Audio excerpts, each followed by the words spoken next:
Sight of this. It's really just simply so you can orientate yourselves. It doesn't provide really any information as such, but it might be useful just to have it in front of you.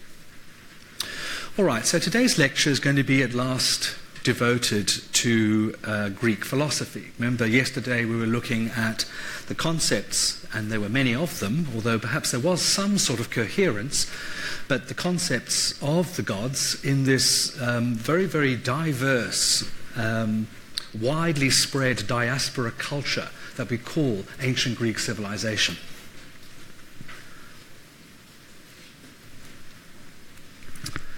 Okay. So just to recap some of the key points from yesterday. What we saw then, that there is a multiplicity of gods, and that these gods, in fact, actually constitute the world of human experience, and even, perhaps, parts of the world that we cannot experience, such as the deepest, darkest depths of the earth. The god Tartaros is not an area or a god that we're ever likely to encounter as normal human beings, certainly in life, and possibly even in death.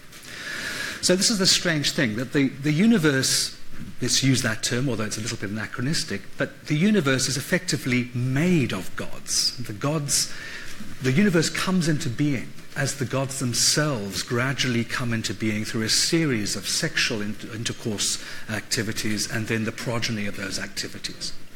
And so we have gods of everything, don't we? We've had gods of dreams, gods of things that we might regard as things that only humans are responsible for, like criticism or blame. I mean, there's a god Momos, who is the god of blame.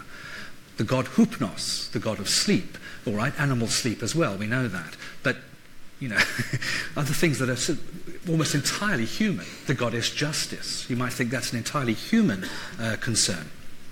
All these gods, as we saw, are ultimately related, sometimes very, very distantly, but they all go back to a common point of origin. So what we are dealing with is a vast extended family of divinities. Amidst that rather bewildering variety of divinities, we have articulated in various ways the supremacy of a patriarchal figure, the figure of Zeus. And although we didn't stress it very much yesterday, it's something that will become relevant today. One of the things that makes Zeus special, apart from his control of the thunderbolt, of this sort of, I suppose, almost this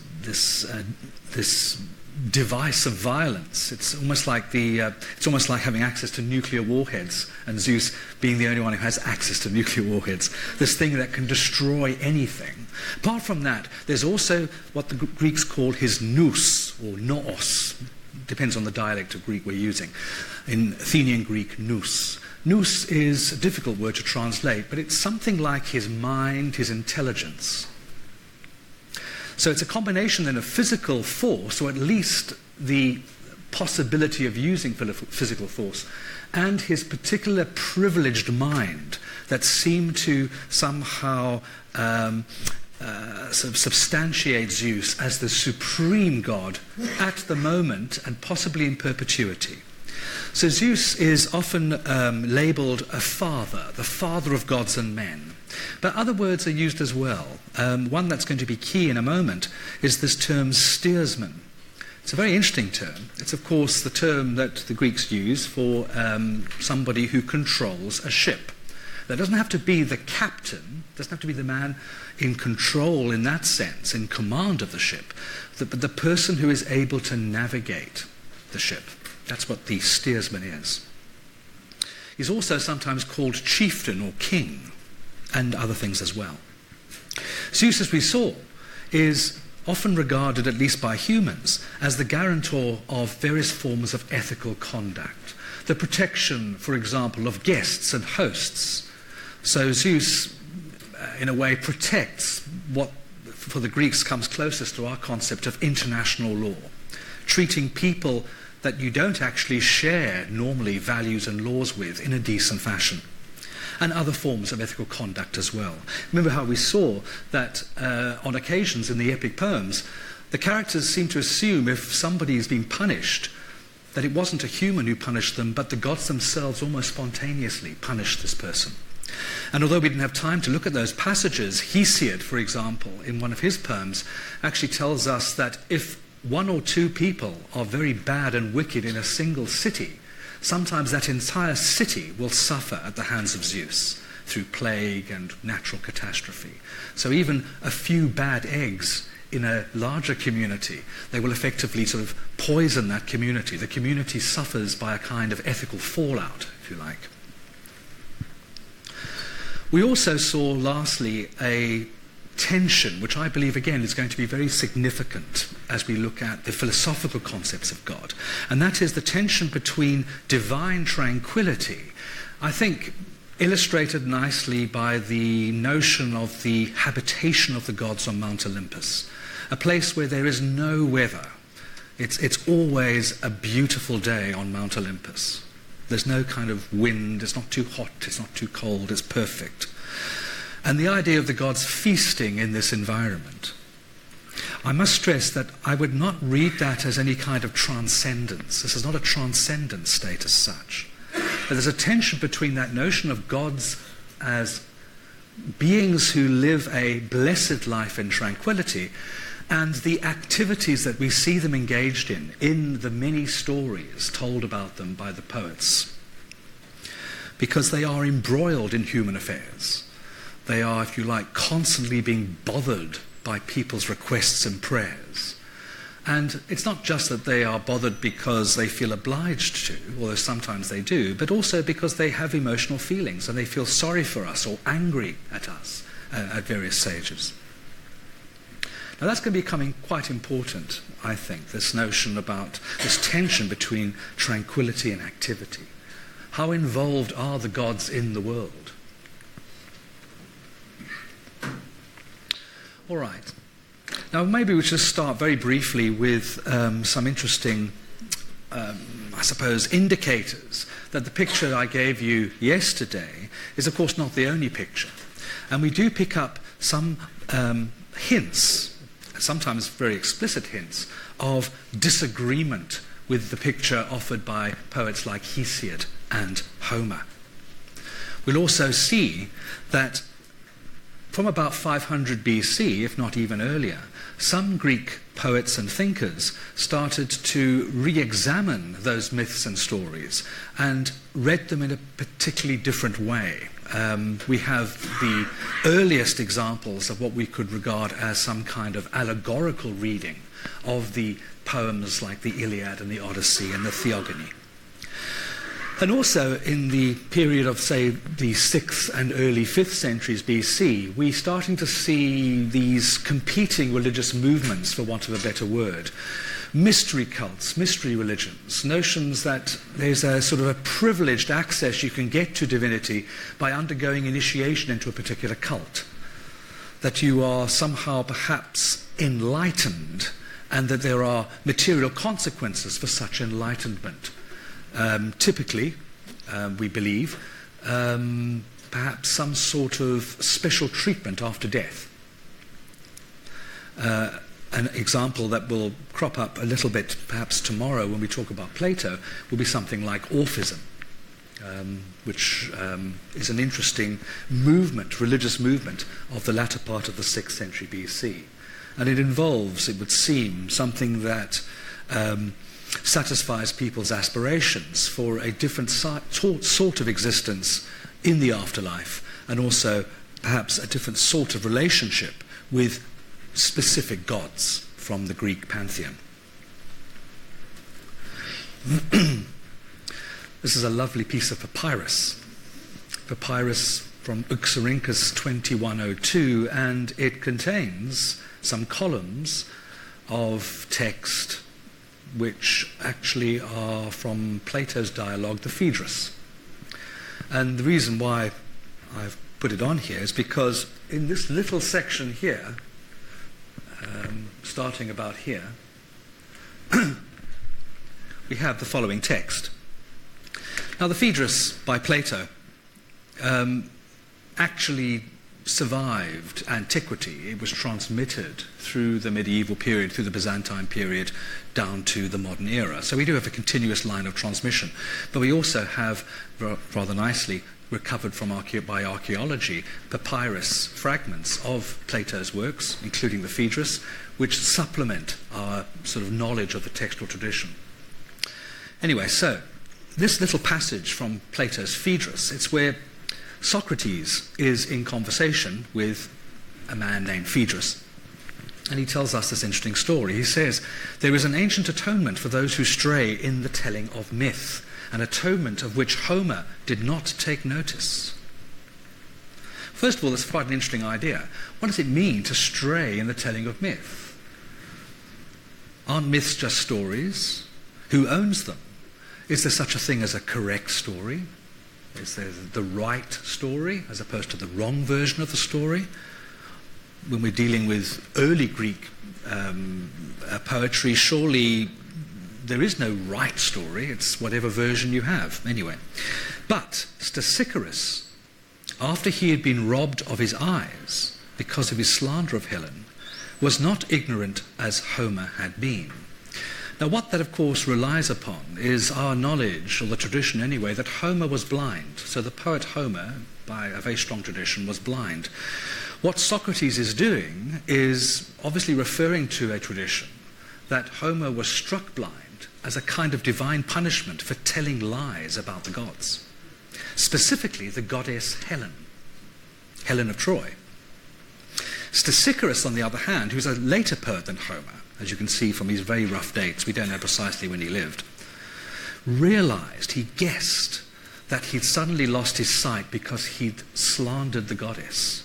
Because he was a well-educated man, and the translator here has rendered the Greek adjective musikos, i.e. a man of the muses, he knew the cause of his blindness and at once composed the following. And he said, that is not a true story. You did not go to the citadel of Troy. And after he had made all that work which he called the palinode, which is a Greek word meaning sort of, in a sense, a song of retraction, he immediately got his sight back. So Stesichorus told a completely, in many ways, different version of the story we find in the Iliad, or at least in the Trojan cycle. In the version that Stesichorus told, Helen didn't actually go to Troy. So she was not responsible for the Trojan War, and she was not responsible for the deaths of all those Greek warriors and those Trojan heroes, and the enslavement and slaughter of all those Trojan women. Great, so she's off the hook. So you can see that already certainly in the early part of the 6th century BC, we're seeing some quite explicit, deliberate disagreements with the versions of the past, and of course by implication perhaps the versions of the gods that we have in the traditional poetry represented by Homer and Hesiod. Now, a very, very nice way, I think, to enter this is to look at quite a pretty fascinating figure named Xenophanes of Colophon. Colophon was a town, a Greek town on the sort of western coast of what is today Turkey. And he's pretty early. We know he lived sometime in the 6th century, probably into the 5th century BC, so people think he died around about 480 BC, but no one's sure. Now, Xenophanes of Colophon survives, like everybody I'm going to be using today, only in quotations. Quotations from later Greek and sometimes Roman writers. This is most unfortunate. So everything I'm going to tell you about today, all these philosophers, all these thinkers and writers, don't actually survive in their entirety. We don't have any complete works by them. They only survive in fragments. And those fragments, of course, are quotations, which are being used by other authors for their own particular ends, nefarious ends or good ends, but we're not always clear.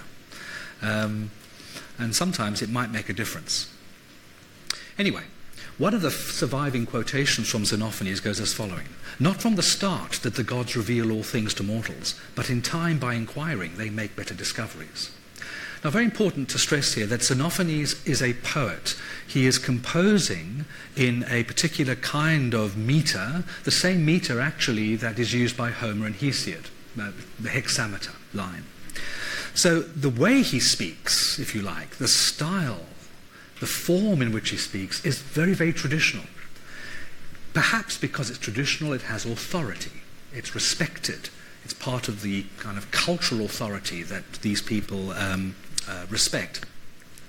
But what he says within that form is actually in many ways quite different from everything we've had before. Here, for example, we have something that might look relatively, I suppose, innocuous. It's true, of course, that the gods do not reveal all things to mortals from the start. Just look at the story of the Odyssey, how gradually what's really going on is only gradually revealed to the characters within that story. That is true. And is that simply what Xenophanes is referring to? Something as trivial as that? Perhaps. Perhaps, though, he's making some other claim. Depends on what you understand to mean by inquiring. What kind of inquiry are we talking about? The normal asking of questions and eventually getting answers? Or is he talking more about something grander, something more ambitious? Knowledge of the world, knowledge of our sort of destiny, knowledge of what it is to be human, knowledge of the universe. What is he talking about? Other fragments do indicate that he's or regards himself in some competition with these traditional poets like Homer and Hesiod. So we have a little fragment 10, where he says, "Since all at first have learned from Homer." So Homer then is regarded, if you like, as the starting point. Homer has fashioned and formed all our impressions, maybe all our impressions of the world, not just of gods and the remote past. Again, Homer and Hesiod attributed to the gods all the things which among men are shameful and blameworthy, theft and adultery and mutual deception. Well, of course, that is true. The gods do steal from one another and from mortals. They do commit adultery, frequently, enthusiastically sometimes. And they do deceive one another. Of course they do. And of course they deceive humans, we know that. So, you might ask, they are like us. Why shouldn't they? You might also object to Xenophanes, yeah, but they do other things too. You know, they're actually also nice sometimes to one another, and they show love and affection and respect as well. They're like us. But mortals think that the gods are born, fragment 14, and have clothes and speech and shape like their own. Yes, of course we do. That's what we were talking about yesterday. What's your point, Xenophanes? Fragment 15. But if cows and horses or lions had hands, or could draw with their hands and make things men can make, then horses would draw the forms of gods like horses, cows like cows, and they would make their bodies similar in shape to those which each had themselves. Well, this is quite an astonishing claim, isn't it? I suppose it's a silly claim, because and your normal ancient Greek would say, yes, but, you know, the cows and horses and lions don't do that. And on the one hand, it's a fairly trivial point to make. But perhaps Xenophanes is intimating something else. He's intimating that he's drawing attention to the way that, according to him, Greeks have anthropomorphized the gods. The gods are made like humans. That would seem to be the implication of these two fragments. These two fragments, of course, we don't know if they belonged together. This is the problem. They've been arranged in this way. It's numbered fragment 14 because German scholars in the 19th century, Diels Krantz, the great collection of Greek pre-Socratic philosophy, they actually numbered these and ordered them in a particular sequence in a collection, in an anthology. That's why they're numbered in the way they are. So even the structure of the sequencing is, if you like, something that we've come up with as scholars in the past. A Christian author from many, many centuries after Xenophanes says, the Greeks suppose that the gods have not only human shapes but also human feelings.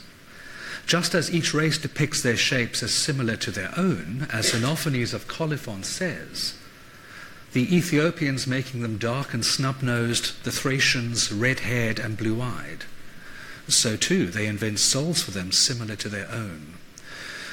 There is some debate about precisely how much of that paragraph or that sentence is actually a paraphrase of Xenophanes and how much is Clement of Alexandria's own kind of interpretation of what Xenophanes was saying. But I think most scholars agree that it would seem that clearly Xenophanes is responsible for this observation. And I suppose an observation which is used to sort of back up the idea that we create not only gods in human form, but specifically in the cultural form that we are comfortable with because of our own sort of frames of reference. And that would, of course, then go to the interior of those gods, the way they behave, what they're like, what they feel, how they think. So Xenophanes then may have been responsible for some interesting sort of cultural insights about the nature of divinity, or at least he's putting forward those ideas.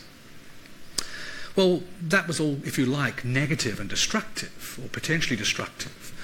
What about the positive side? Well, in some ways, Xenophanes seems to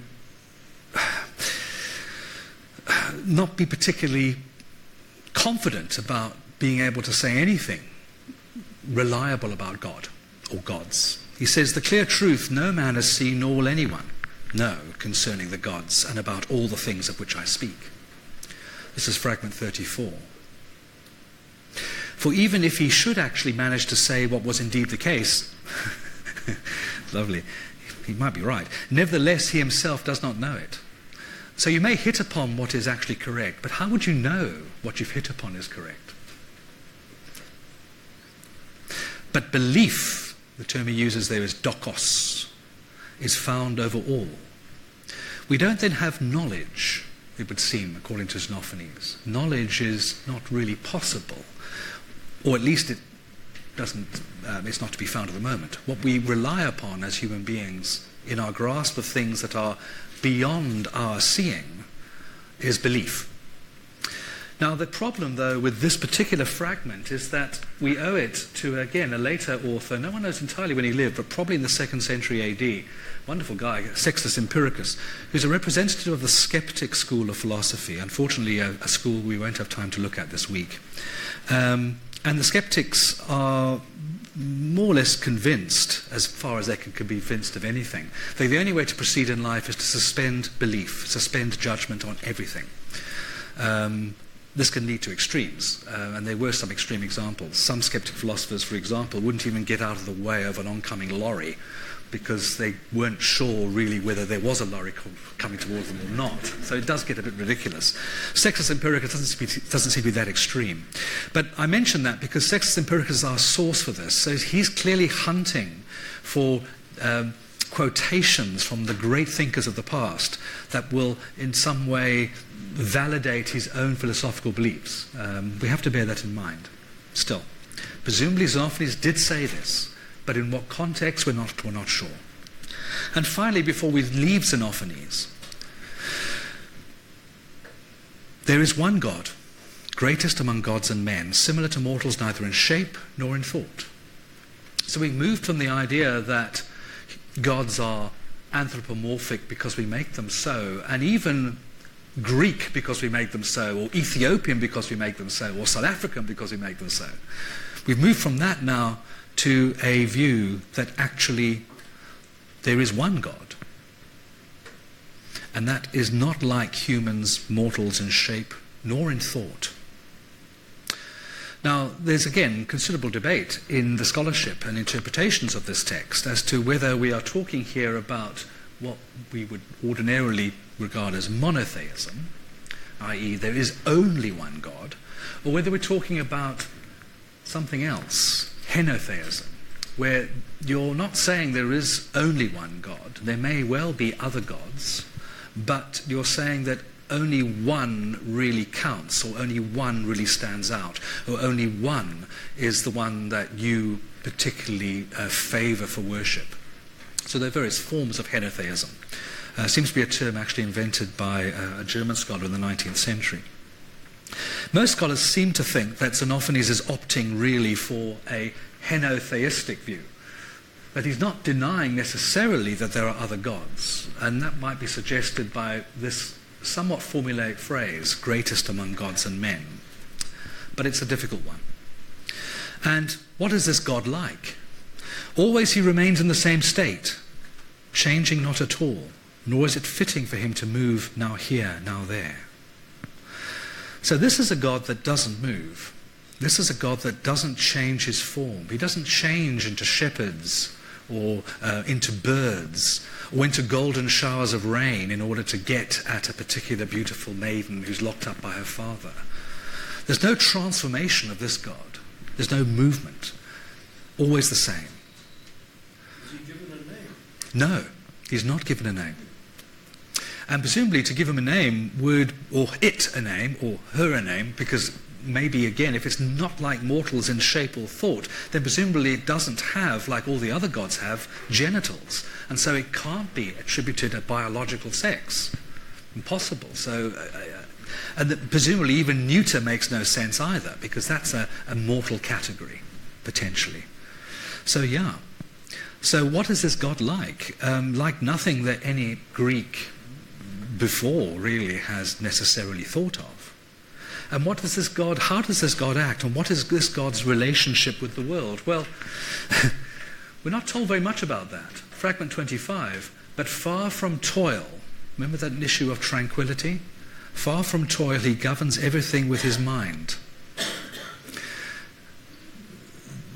This single fragment is something, a habit of thinking that you're going to find, I think, over and over again. At least you're going to find it very much in, perhaps in a bit of Plato.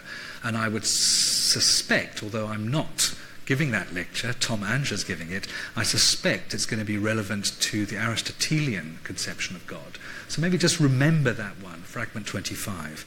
He governs everything with his mind, his noophreni. Whoops. The little we have of Xenophanes, and it really isn't very much, there's one more thing I just wanted to perhaps include here. Because what people perceive in this early Greek philosophy, because Xenophanes is often categorized as a philosopher. I've included him here as a poet. But he's, of course, a poet-thinker, and the poets were thinkers. They were singers of thoughts as well as of stories. What we have possibly here is the emergence of a concept which maybe is not quite like ours, but is coming closer to it, of nature. What the Greeks of the 5th century called physis, nature. And fragment 32 might give an illustration of this, because we have what men call the rainbow, and the translation is rainbow, but in fact it's a name, and it's a name of a goddess, and her name is Iris. Iris is a goddess who is also the rainbow, and also a messenger of the gods, a bit like Hermes. That too is a cloud, and he uses an interesting word, nephos. It's interesting to me because it's a neuter noun in Greek, nephos. There are other words for cloud in Greek. One of them is a feminine noun, nephele. And I think that he's avoided using the noun nephele, which is the feminine noun, because that noun in Greek mythology is also the name of a goddess, the goddess cloud. So I think he's deliberately used this particular word in order to entirely disassociate the idea of the rainbow from this thing, which is a purely natural, for want of a better word, natural phenomenon. And you can see the nature root in that verb, pephuke, which is the verb of physis. Physis is nature. The verb phuo means to grow, and that's the perfect tense of that particular verb in Greek. Purple and scarlet and yellow to see. The colours are there, the thing is there, but it's not, it would seem, a goddess, according to Xenophanes. So Xenophanes then sets us up quite nicely for the idea of the emergence of philosophy in Greece, what we call the Presocratics, by convenience really. I hark back to Hesiod once again, fragment 303. We don't know where this came from in Hesiod's work, but he says, and of course he's right in many ways, that there is not a single seer, not a single mantis, those experts we were talking about, among humans upon the earth who knows the mind of Zeus, who wears the aegis.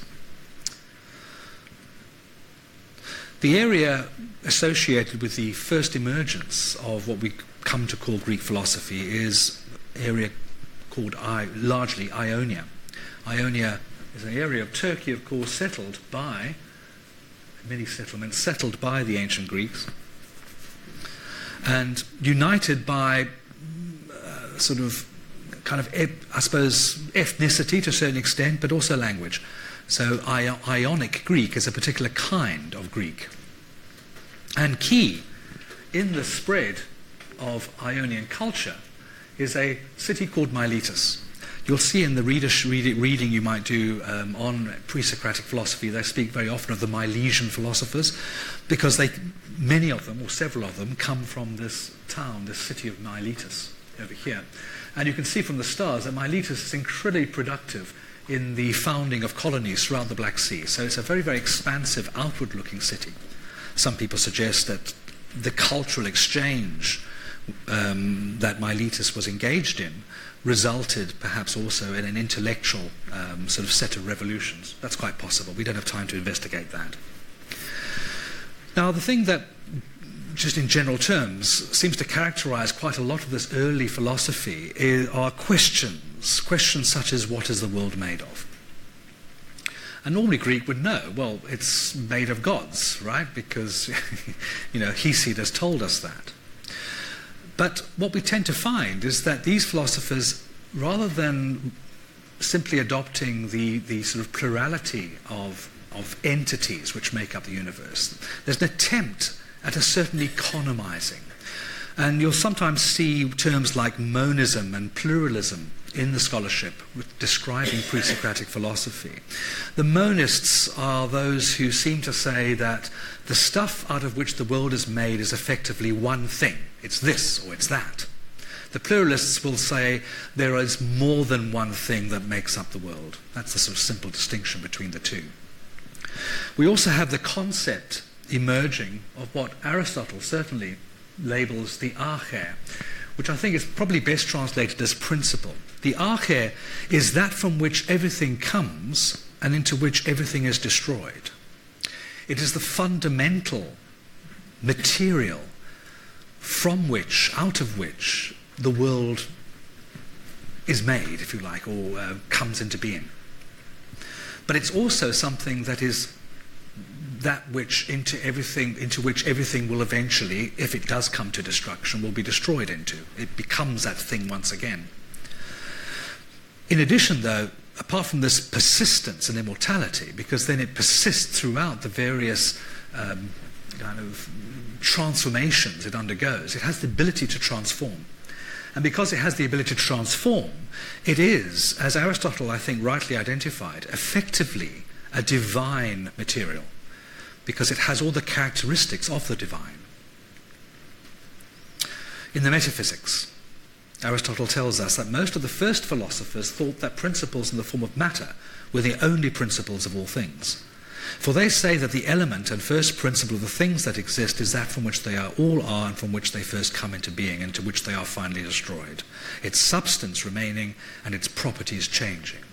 Now, Aristotle has brought to bear, I think, his own particular sort of interpretation on these early philosophers, but I think he's not that far from the mark. So, if we look at some of these very, very briefly, a figure like Thales of Miletus, often regarded as the very first official philosopher, if there is such a thing, he would suggest, it's suggested that Thales thinks that the fundamental stuff of the universe is actually water. It's water, ultimately. Everything in this room is actually water, but just water that has taken on a different form. Water is not only the stuff out of which the universe, if you like, comes, but also it's the thing upon which the earth rests, as, again, Aristotle suggests in his work on the heavens. Thales thought that the earth rests on water because it can float like a log, or something else of the sort. Like a log, not like a stone, which of course wouldn't work as well. So Thales is a bit difficult to comprehend, because he didn't write anything, and we just have these sort of suppositions about him. But we're on slightly better ground when we come to another figure who's very early, and that's Anaximander of Miletus. And he said that a certain infinite nature, he doesn't actually identify it as a particular stuff, is the first principle of the things that exist. And from it come the heavens and the worlds in them. It is eternal and ageless. Those are epithets of divinity, aren't they? So what we're seeing here, I think, are habits of thought. They are habits that have been transmitted from an anthropomorphic context into something else, into a natural, physical context. The same sort of information is conveyed by Simplicius, who is a later commentator on Aristotle, in this case on Aristotle's physics. But the important thing in Simplicius is that he actually gives us a fragment, or at least the actual words of Anaximander, it would seem. And these are the key terms here. So he says, they give justice and reparation to one another for their injustice in accordance with the arrangement of time. Now, again, scholars have argued about precisely what's going on here for many, many decades. But the general, I would say, the majority view would be that Anaximander imagines that out of this infinite nature, this boundless nature, we have what he calls and others call the opposites emerging. So we have these opposite stuffs. And they are conceived as stuffs. So the hot is a thing and the cold is a thing. So the hot and the cold and all other opposites that you can imagine emerge from this boundless infinite nature. And they interact in a particular way. And the way they interact is given a, interestingly, anthropomorphic articulation. Now, the general illustration that's given by our ancient sources on Anaximander is that the illustration is summer and winter. So the hot, which is exemplified by summer, gets stronger and stronger and stronger to such an extent that it eventually commits an injustice, an infringement of some sort upon the cold. And as a result of that, we have a swing back, and the cold then exerts its own pressure, if you like, on the hot. And this is conceived of in anthropomorphic terms. It's a constant one, and what's crucial here, of course, is the arrangement of time. The problem is for these philosophers, and maybe it's not a problem, I think it's actually important for them because that's the way they are thinking, is that any one of these things, justice, reparation, injustice, time, those are also potentially gods in traditional Greek thinking. So it's almost impossible for them to, even if they wanted to, and I'm not sure they do, impossible for them to sort of separate these concepts from the concepts of divinities, at least in this early period. All right. So Anaximander then says all sorts of interesting things in the material that has survived about how things come into being. And although we don't have a complete picture of what he said, we get these little snippets which indicate that there is, if you like, a natural explanation for the origin of just about everything, it would seem. Even humans. Humans are certainly not earthborn, as most traditional Greek views would have it. They are born from animals of a different kind. This is our origin. We started in another creature. And finally, Anaximander is the first person that we know of in Greece to have actually made a map of the world. Now, unfortunately, we don't have that map of the world, but we do have a description of a person who supposedly was his pupil, living in the same area, a man named Hecataeus, who travelled quite widely and wrote about geography and ethnography. And this is his map. Now, I only conclude it because what I would like to suggest is that once the Greek philosophers start thinking in visual terms of the world, it also allows them a sort of access almost to a godlike perspective, a God's eye view, if you like, of the world, of the cosmos, which is somewhat different from the kind of articulation of the world that we see in Hesiod and Homer, who don't visualize the world in this way.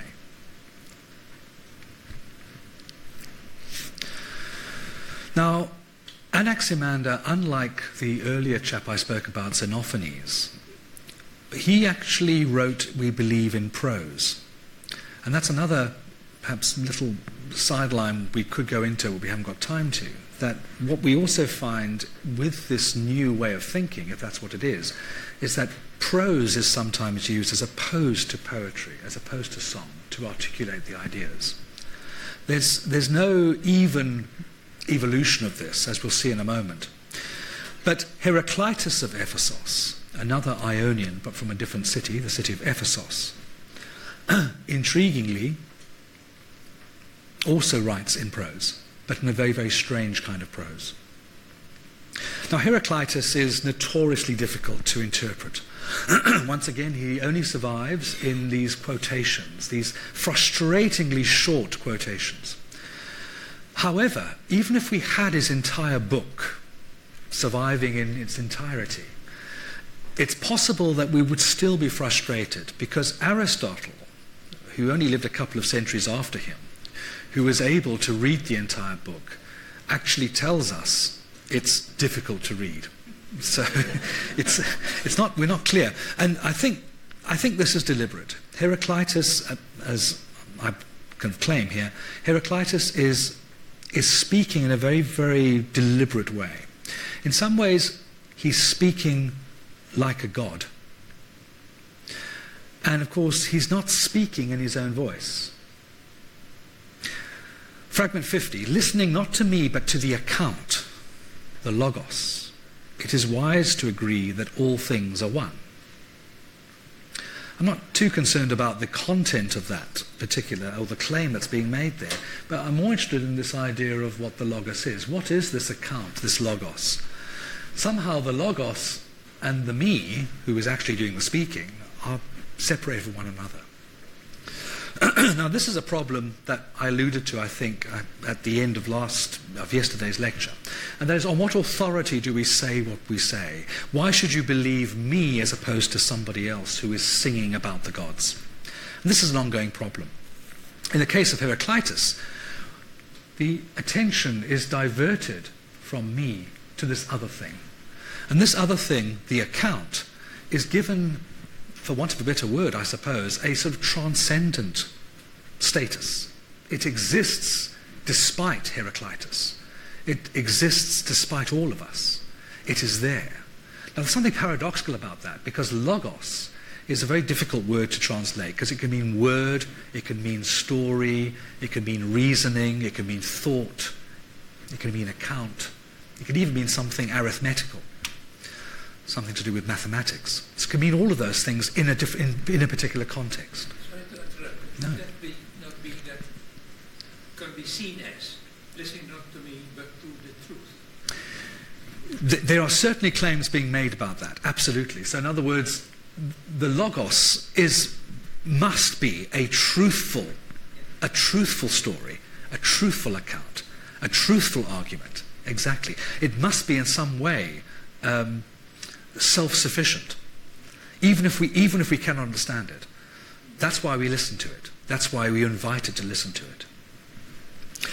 Now, throughout Heraclitus's work, there are sporadically things, including this one, I believe, but there are sporadically things that seem to touch on the idea of divinity.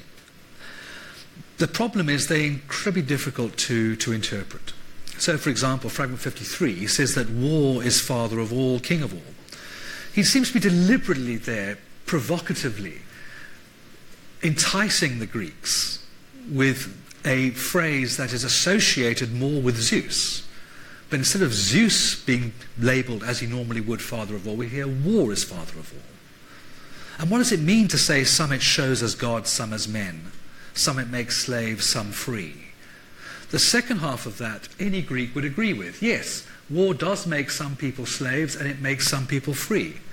But this claim, some it shows as gods, some as men, they wouldn't know, how does that relate to war? How does war do that? What's the difference between shows and makes here? Another intriguing fragment, fragment 123. Physis, nature, likes to hide itself.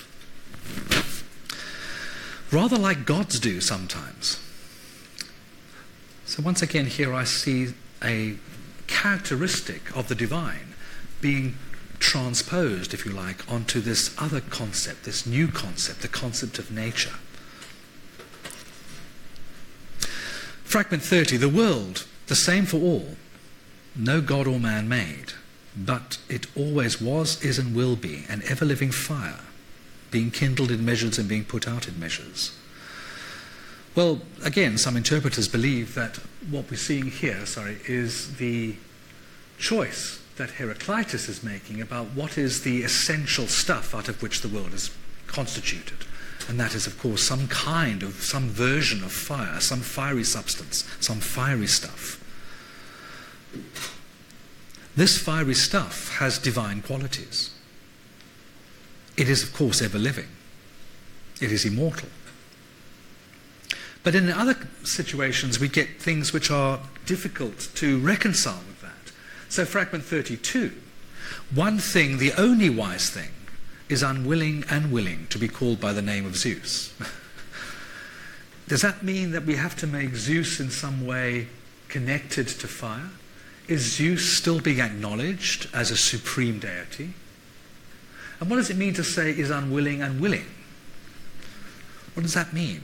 Why not just say, as some people interpret this fragment, you can use the word or the name Zeus for the god if you like, the god that is the only wise thing, but it's not really his name. But, if that's the only name you can come up with, then that's fine. Is that what he's saying?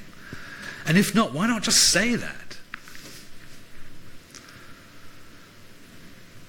The thunderbolt moves the rudder for all things.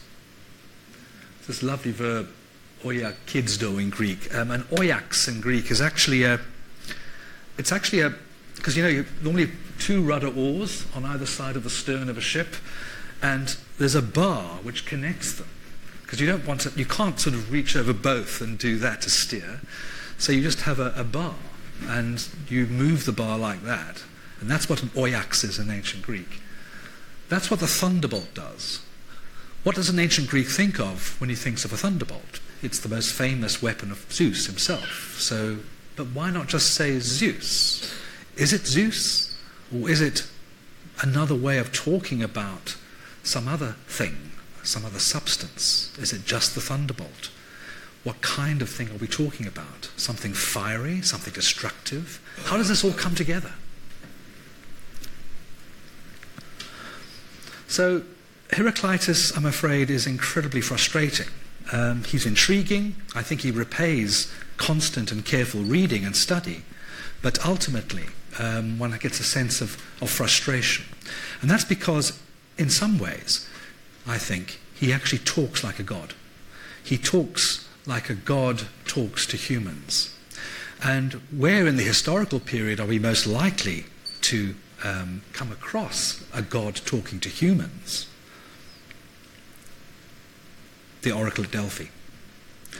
The Lord whose oracle is at Delphi does not speak or conceal, but gives signs. Perhaps Heraclitus is not being capricious, mean, nasty. Perhaps he's speaking about these things in the only way he can speak as a human. Because you can't speak about them in a way that simply describes them as they are.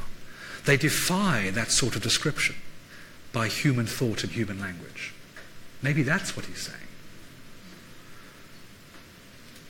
And that's why he can only speak in signs. He can give signs, but he can't speak.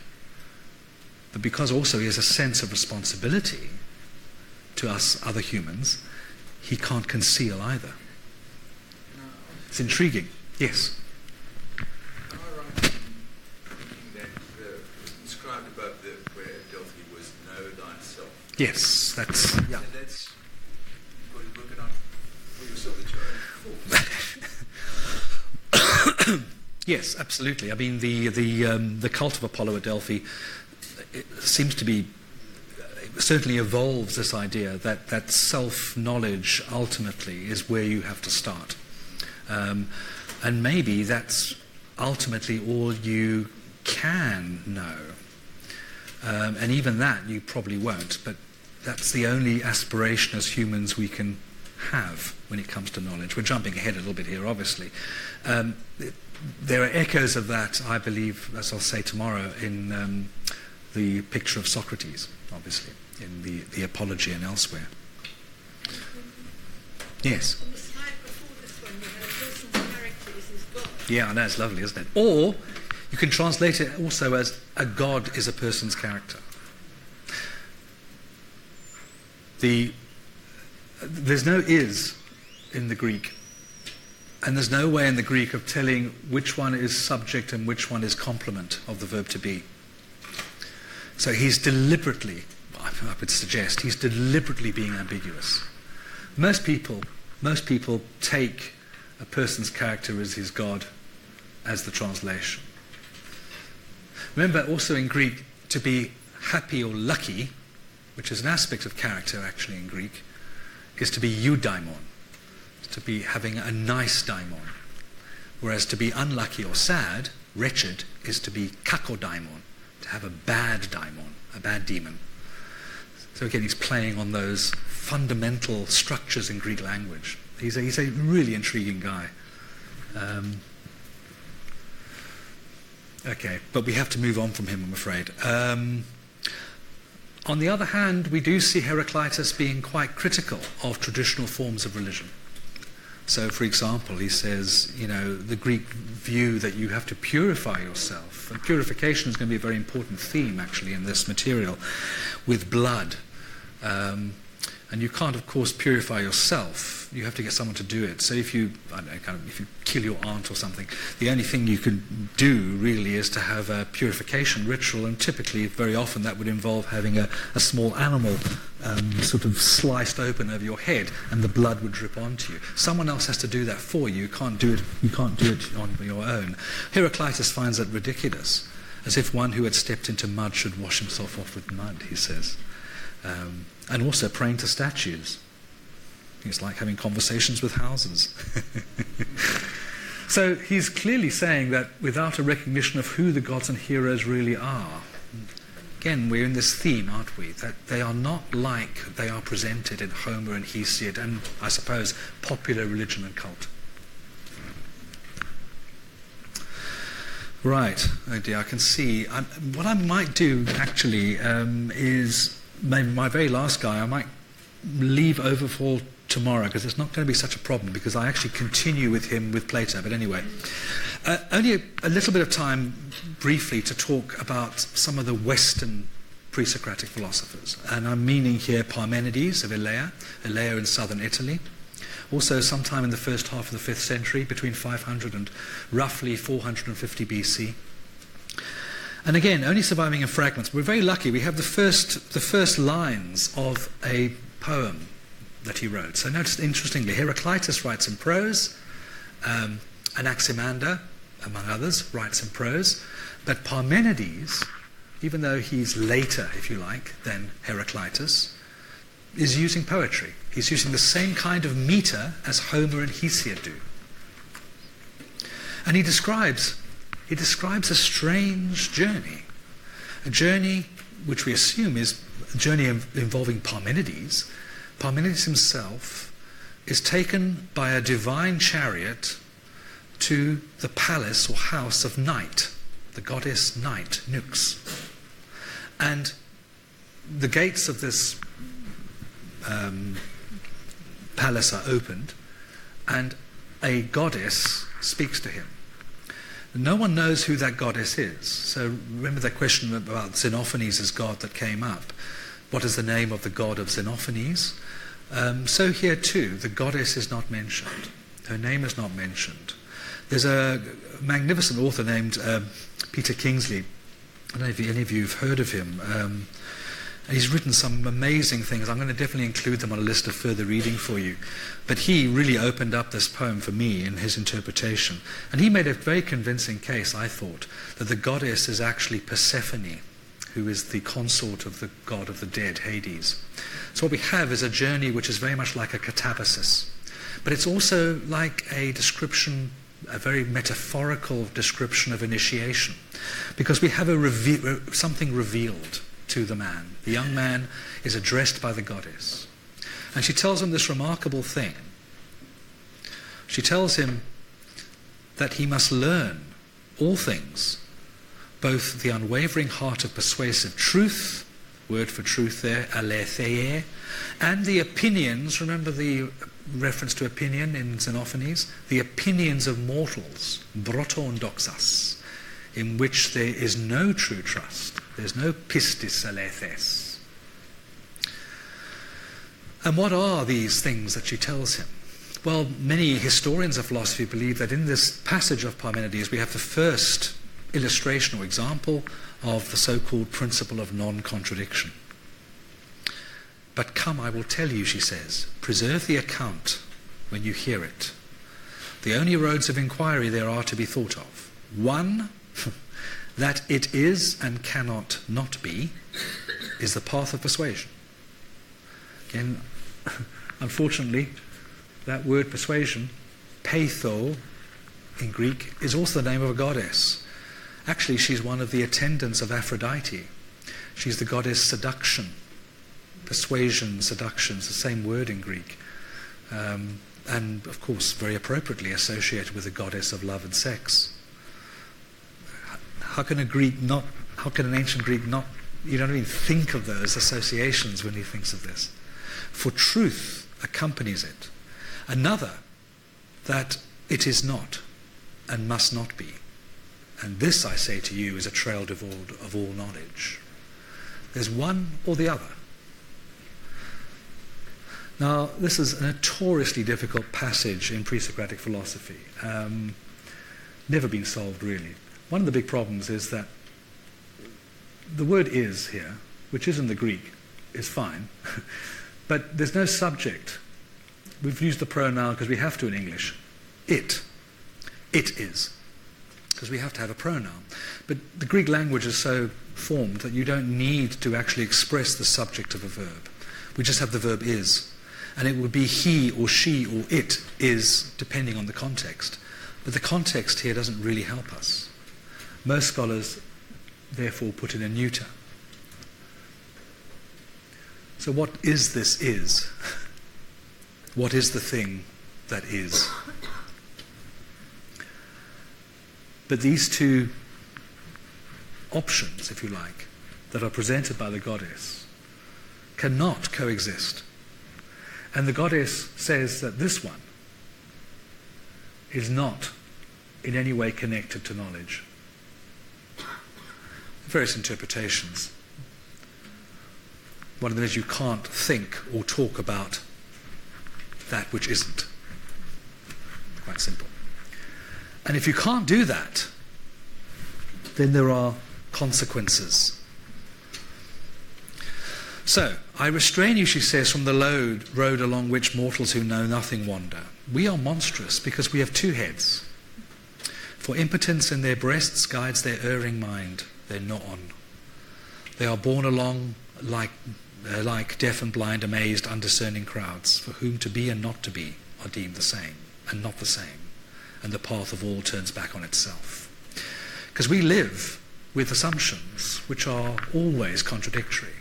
Something is and it is not. So what are the consequences, very briefly to sum up, of the goddess's assertion? These are the consequences that she brings out in the rest of the poem that survives. That the it, whatever the it is ungenerated and indestructible.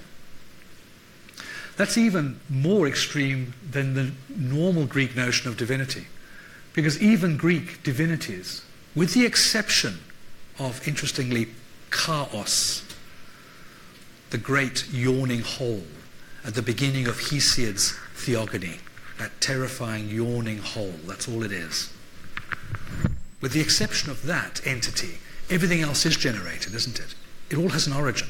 They may be immortals, they don't die, but they have birth. This one doesn't.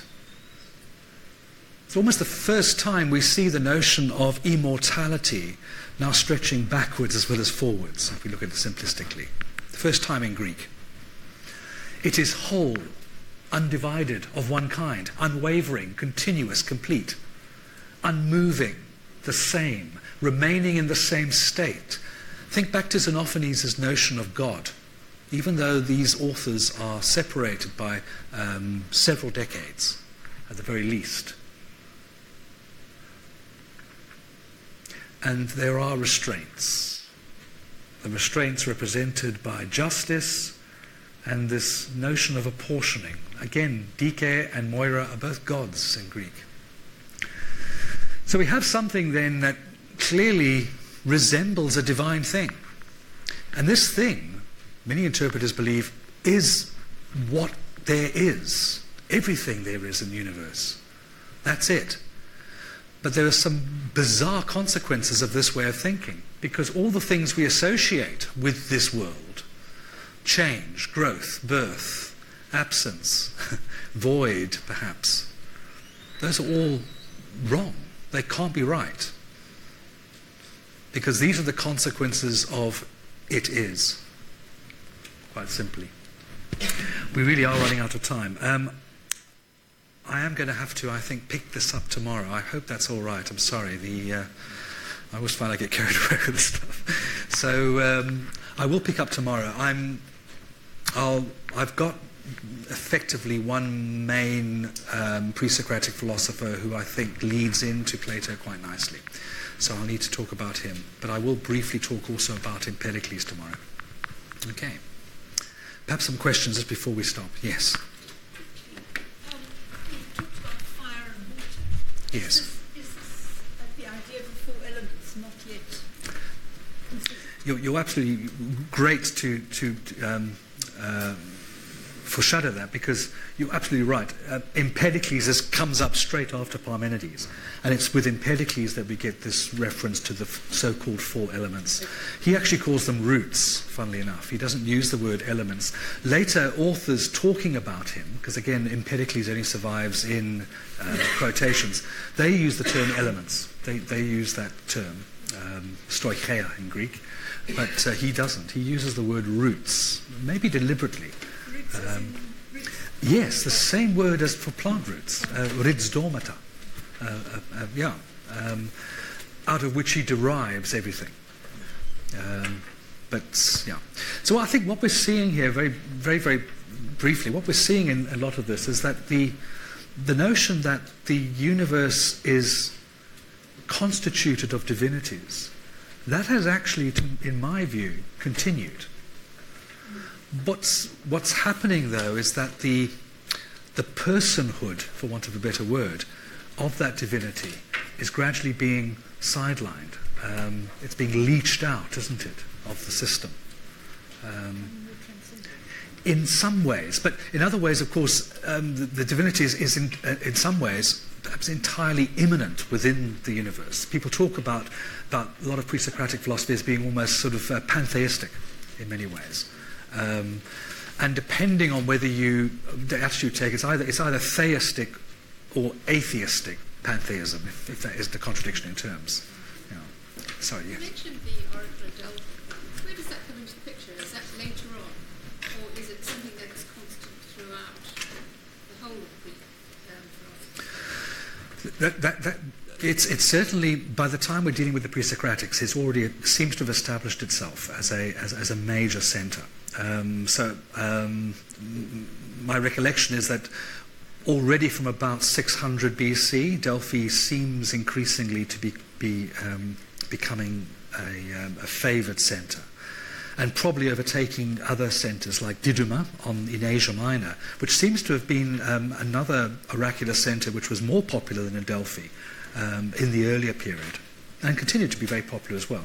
But Delphi seems to be gaining in ascendancy. It has a kind of divinity about it, a sense of divinity, because it creates these signs and miracles that... Absolutely. And it is a location. It's a numinous location where, if you like, the God's presence is very much felt. And there are outward signs of the God's presence, of course, by the behaviour of the Pythian priestess, for example, her prophetic utterances. Absolutely. So it's a source of where there are signs, we have divine presence. And the gods, sometimes in the stories you can see gods appear to people directly. Athena even strokes Odysseus' face, so it's such a lovely... Imagine having... It must be nice having gods that do that to you. I don't know, there's something really lovely and warm about it. She actually sort of touches his face. But otherwise they appear in dreams, don't they? Or in signs, or... Yeah. Yes. You know, one discussion yesterday talked about the matter of Egyptian theology and whatever link it has to the Greek theology. But what strikes me here is there's no mention of the sun here anywhere. Is there a reason, or is that a fair thing to say? No, it's actually quite a nice observation. It's not one I really thought of too much. Certainly in the pre-Socratic material, there isn't that much reference, for example, to the sun. Having said that, although there's a limit to what I can show on these passages, but unless you were to read the whole things yourselves, in the Parmenides poem, early on in the prologue, there actually is a reference to the sun. In fact, the daughters of the sun. The daughters of the sun are accompanying the young man, who we assume is Parmenides himself, to the house of the goddess Night. And is the sun given a name? No, he's not mentioned. They're called, if I recall the Greek, I think they're called Eliades, which simply means the daughters of Helios. So Helios being the Greek word for sun. Sometimes associated with Apollo, but not always. That's another massive debate within ancient classical scholarship. Yeah. All right, thanks very much. So.